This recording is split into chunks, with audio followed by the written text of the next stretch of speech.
ଆମକୁ ରାସ୍ତା ଦିଅ ନଚେତ୍ ଇଚ୍ଛା ମୃତ୍ୟୁ ପାଇଁ ଅନୁମତି ଦିଅ। ଏହିପରି ଏକ ସମ୍ବେଦନଶୀଳ ଘଟଣା ଦେଖିବାକୁ ମିଳିଛି ସୁବର୍ଣ୍ଣପୁର ଜିଲ୍ଲାପାଳଙ୍କ କାର୍ଯ୍ୟାଳୟ ସମ୍ମୁଖରେ। ନିଜ ଘରକୁ ଏକ ସବୁଦିନିଆ ରାସ୍ତା ପାଇଁ ଅମରଣ ଅନଶନରେ ବସିଲେ ଗୋଟିଏ ପରିବାର ଦୁଇ ଅସହାୟ ସ୍ୱାମୀ ସ୍ତ୍ରୀ।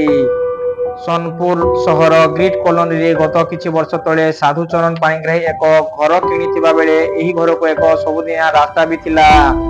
ହେଲେ ଏବେ ସେହି ଘରକୁ ଯାଇଥିବା ରାସ୍ତାକୁ ହରି ସାହୁ ଓ ରତ୍ନାକର ସାହୁ ମିଶି ଏକ 8 ଫୁଟିଆ ସିମେଣ୍ଟ ବାଡ଼ ଦେଇ ରାସ୍ତାକୁ ଅବରୋଧ କରିଛନ୍ତି। ଫଳରେ କୌଣସି ଜରୁରୀ କାମ ବା ମେଡିକାଲ କାମ ପଡ଼ିଲେ ପରିବାରକୁ ବହୁ ଅସୁବିଧାରେ ଯିବା ଆସିବା କରିବାକୁ ପଡୁଛି।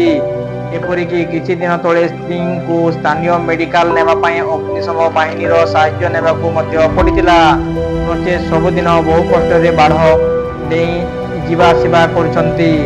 ଏହି ସମ୍ପର୍କରେ ସ୍ଥାନୀୟ ଥାନାଠାରୁ ଆରମ୍ଭ କରି ଜିଲ୍ଲାପାଳଙ୍କ ପର୍ଯ୍ୟନ୍ତ ରାସ୍ତା ପାଇଁ ଗୁହାରି କରିଥିଲେ ମଧ୍ୟ କେହି ଶୁଣୁନଥିବାରୁ ଅନ୍ୟ କୌଣସି ଉପାୟ ନ ପାଇ ଆଜି ବାଧ୍ୟ ହୋଇ ଏହି ନିରୀହ ପରିବାର ଇଚ୍ଛା ମୃତ୍ୟୁ ପାଇଁ ଅନୁମତି ମାଗିବା ସହିତ ଅମରଣ ଅନଶନରେ ବସିଛନ୍ତି।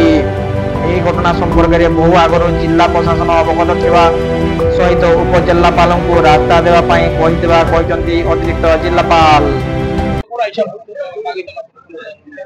आगे देखो 2005 साल रे हरिहर साहू और रत्नाकर साहू गोलापी मजर को जगह बिक्री करते देहांत पर से जगह से बिक्री करते 2021 मुझे रोचे किंतु आगु से घर कर कन्वेशन कर म्यूनिसिपालिटी एप्रुवाल कर घर कर रोते से पुराणा घर को मुझे किणिकी रही 28/5/2023 से रास्ता को खंडन कर 6 फुट पाचेरी दे आमको रास्ता अवरोध कर प्रशासन को बारंबार लिखि जन सत्वे भी से जिन कौन उत्तर देना तेणु बाध्य ही इच्छा मृत्यु निर्धारित कर जगह बस।